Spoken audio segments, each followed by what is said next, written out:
Você quer passar na residência? Este vídeo é para você. Seja muito bem-vindo à FluidMed, onde nós te explicamos o método Fluid, que é um método de estudo que te ajuda a passar nas melhores provas de residência do país, a sair da faixa de 60% de acerto e a atingir notas muito superiores, nota nas casas dos 80% ou 90%. Meu nome é Alan Araújo Eu sou Paulo Araújo. e hoje nós vamos aqui discutir por que passar numa residência Série A e como que isso pode afetar a sua vida para o restante dela toda.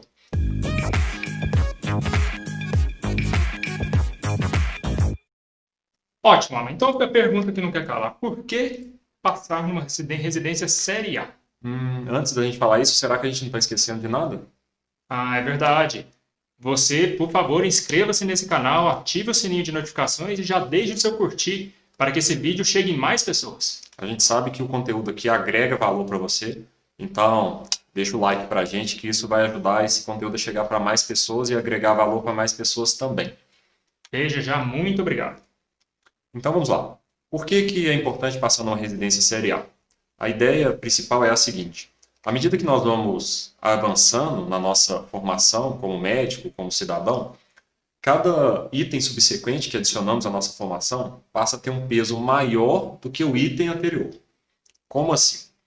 Imagina que você, para virar médico, se formou no ensino fundamental, no ensino médio, na faculdade de medicina e depois numa residência ou especialização médica.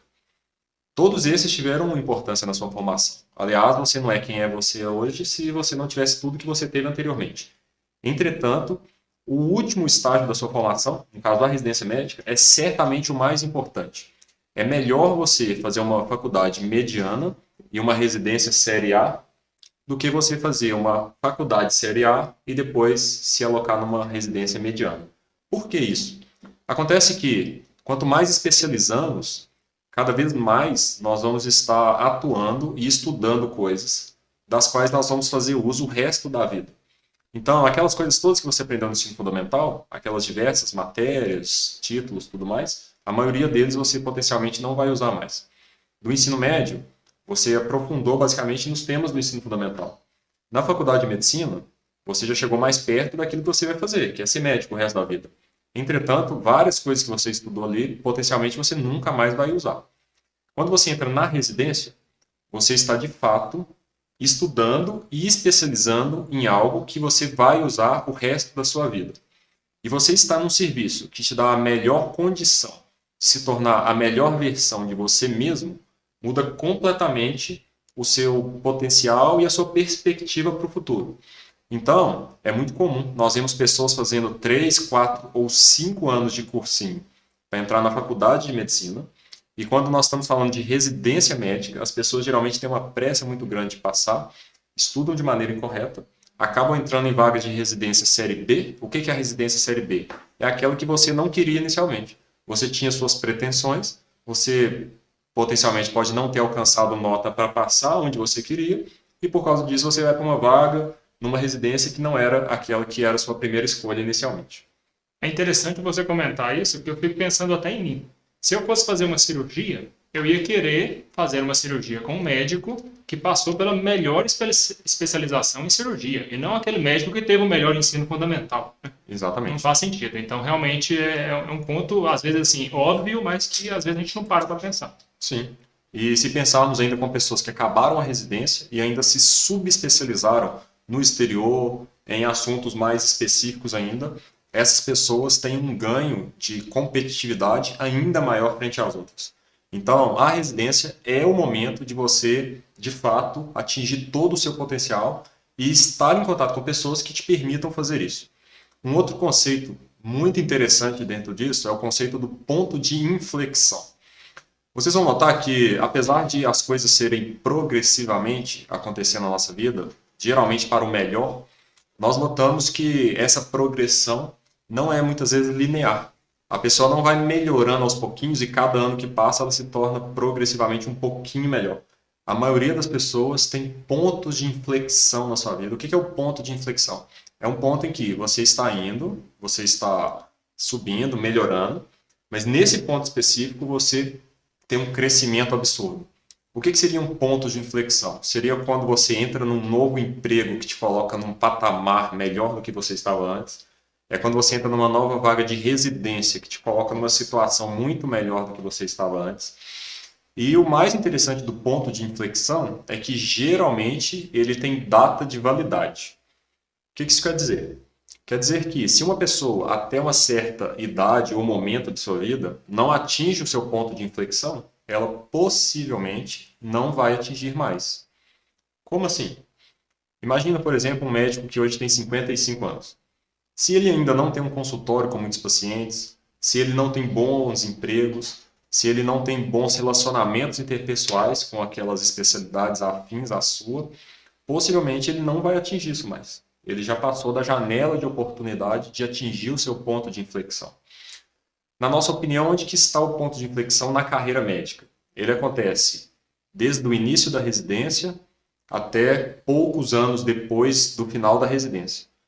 Perceba bem, qualquer médico que tem uma notoriedade no seu meio, na sua especialidade, essa notoriedade certamente foi construída ao longo do tempo, mas quando esse médico finalizou a residência médica ou estava dentro dela, ele já era conhecido e todos já sabiam do seu potencial. Isso geralmente não vai acontecer depois, vai acontecer durante a residência ou logo no fim dela. E quando acontece logo no fim dela, geralmente é porque a residência foi muito bem feita por esse médico.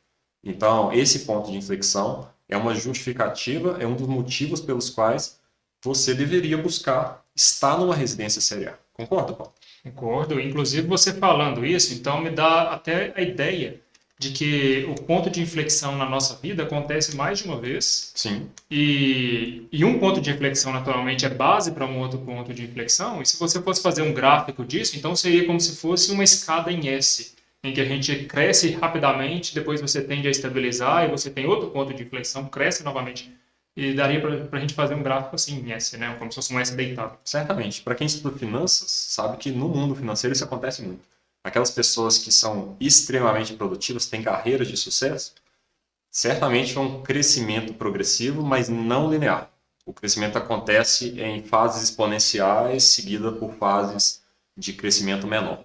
E se você, já na sua residência, se limita a fazer residência num serviço que não seja referência do seu serviço, ou se você já não aprende aquelas coisas que são o básico da especialidade durante a sua residência, você já começa a corrida no mercado de trabalho atrás daquelas pessoas que o fizeram. Como assim? Imagina, por exemplo, uma pessoa que quer se tornar cirurgião. A cirurgia hoje, especialmente a cirurgia abdominal, ela certamente tem uma preponderância muito grande da cirurgia por vídeo. É difícil um bom cirurgião hoje que não opera vídeo, a não ser nas especialidades cirúrgicas em que o vídeo não é usado. Mas naquelas abdominais, o vídeo é certamente a técnica mais adequada. Se você faz uma residência de cirurgia geral e o serviço que você está fazendo na residência não tem vídeo, você já sai da sua especialização atrás dos outros cirurgiões. E aí, como que você vai aprender isso depois? Como que, numa situação que você é o aprendiz de cirurgia, que você não aprendeu essa técnica, como que você vai aprender isso depois? Certamente você pode fazer e pagar por cursos, mas não é a mesma coisa, né? De ficar 2 ou 3 anos dentro de um hospital, numa residência, aprendendo com as pessoas que já são especialistas nisso, né? Pequenos cursos de final de semana não vão substituir toda essa formação, essa base que uma residência boa permite a pessoa obter. E é um efeito de cadeia, né? Porque então, se a pessoa não obteve o treinamento correto, ela também vai precisar, então, de passar por... Vai ter que fazer isso na prática, né? E fazer isso na prática, ela pode queimar a reputação dela, por exemplo, dependendo do tipo de erro que ela cometer, aumenta esse tipo de problema, tá? A possibilidade desse tipo de problema. Com certeza. Bom, então, ponto de inflexão é um dos motivos que a pessoa tem que escolher uma residência série A e passar numa residência série A. Qual seria um outro motivo, então, para que a pessoa que ela possa ter para priorizar passar numa residência série A? Essa é uma excelente pergunta e possivelmente eu só consigo responder agora que eu já passei pela residência. Tem uma palavra bem famosa e que a gente sempre escuta falar, mas que eu só de fato entendi essa palavra depois que eu finalizei a minha residência, que é networking. O que é o networking?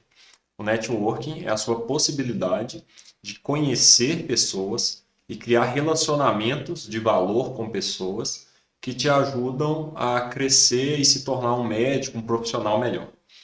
O networking é extremamente importante. Se você quer ser um bom médico, se você quer ser um profissional reconhecido, se você quer ter um consultório com muitos pacientes, a primeira coisa que você precisa é saber resolver o máximo de problemas possíveis. E uma coisa que você pode notar com toda certeza basta você pensar em algum médico que você conhece e que considera um bom médico, uma pessoa de respeito. Essa pessoa, ela consegue resolver problemas dentro da especialidade dela, dos mais variados possíveis, e aqueles problemas que ela não consegue resolver, ela tem ótimos contatos e pessoas que o conseguem. Então, por exemplo, dentro da minha área, que é a coloproctologia, a gente depende de auxílio, de ajuda do gastroenterologista, que é o clínico, do nutrólogo, que cuida da parte nutricional, do radiologista, que vai nos ajudar a interpretar a imagem, do patologista, que vai analisar as lâminas que a gente vai enviar de peças cirúrgicas. As boas pessoas todas conhecem boas pessoas em cada uma dessas áreas, e com isso elas conseguem prestar o melhor serviço possível e elas conseguem ser o melhor profissional possível. É claro que você pode criar um bom networking partindo de uma residência não tão boa, uma residência série B. Mas se você já está na sua residência, no meio daquelas pessoas que são referências em suas áreas, a chance de você criar bons relacionamentos e se projetar e se tornar um médico melhor é gigantesca. E isso você só consegue estando no meio das pessoas que já são boas, aprendendo as técnicas que já são as técnicas mais avançadas. É muito difícil você sair de um sistema em que todos têm diversas limitações, sejam técnicas de pessoal, ou problemas políticos ou de gestão, e disso você ir para um serviço de excelência, porque basicamente são realidades muito diferentes, né? E isso, inclusive, isso me faz recordar aquela famosa frase do Isaac Newton, né? Se eu conseguir ver longe é porque eu estava apoiado em cima de ombros de gigantes. Então, se você quer ir longe na sua carreira, na sua profissão, isso começa com você fazendo uma residência de excelência, tendo os melhores preceptores, estando apoiado nos ombros das melhores pessoas, para você então conseguir, né, alcançar o seu objetivo na vida. Isso certamente é verdade. Várias vezes no meu raciocínio médico, eu posso pensar assim, o que tal profissional faria para resolver esse problema? E baseado numa quase que uma imitação da conduta, a gente consegue resolver um problema muitas vezes grave por causa desse apoio que foi possível ter por estar numa residência de excelência. Isso é sem dúvidas uma das questões cruciais para você não abrir mão de fazer a melhor residência possível, né? E mesmo se der errado, vamos supor que aconteça uma fatalidade, que no dia da prova você seja cometido de uma doença, um parente seu venha a falecer, tudo mais. Se você estuda buscando a residência série A, buscando estar no meio das melhores pessoas, e mesmo assim algo aconteça que deu errado, por algum motivo não foi possível, mesmo assim, o fato de você ter feito um bom estudo vai te tornar um melhor médico. Então, o objetivo principal do estudo para residência é certamente passar na prova. Mas, como objetivo secundário, a gente quer adquirir conhecimento que seja aplicável na prática médica. E isso, certamente, um estudo de qualidade vai te permitir fazer, né? Seria muito ingenuidade ou até mesmo falta de maturidade achar que o estudo para residência serve simplesmente para passar numa prova e depois todo aquele conhecimento ser jogado fora. Inclusive, uma coisa que você deve experimentar durante o estudo para residência é coisas que você vai aprendendo ao longo do estudo, você já vai aplicando no seu trabalho. Se você trabalha no PSF, faz plantões, né? Você já consegue ir aplicando coisas que você vai aprendendo ali no seu dia a dia, não é isso? Certamente, com certeza. Inclusive coisas atuais, né? Que muitas vezes, quando você está envolvido num trabalho, numa especialidade, às vezes você não tem tempo de se atualizar. Quando você está estudando para a prova daquele ano, tudo mais, você tem essa possibilidade, tem essa oportunidade, né, de se atualizar e se tornar um médico, uma pessoa melhor que ajuda a resolver o maior número de problemas possíveis. Se você, assim como nós, da FluidMed, acredita que o seu tempo é algo valioso, que você tem que otimizar o seu tempo, que você tem que almejar e buscar estar nas melhores posições, ser o melhor médico possível, estar na melhor vaga de residência possível, nós temos certeza que você vai curtir toda a nossa série de conteúdo que está sendo feita, que demonstra exatamente isso. Como que uma pessoa pode, por meio de técnicas e métodos, otimizar o seu tempo de forma a atingir os melhores resultados possíveis.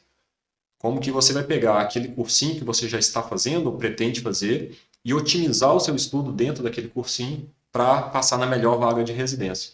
E o mais interessante disso, né, Paulo, é que muitas vezes as pessoas têm a ideia de que isso só é possível para aquelas pessoas que são um gênio, né?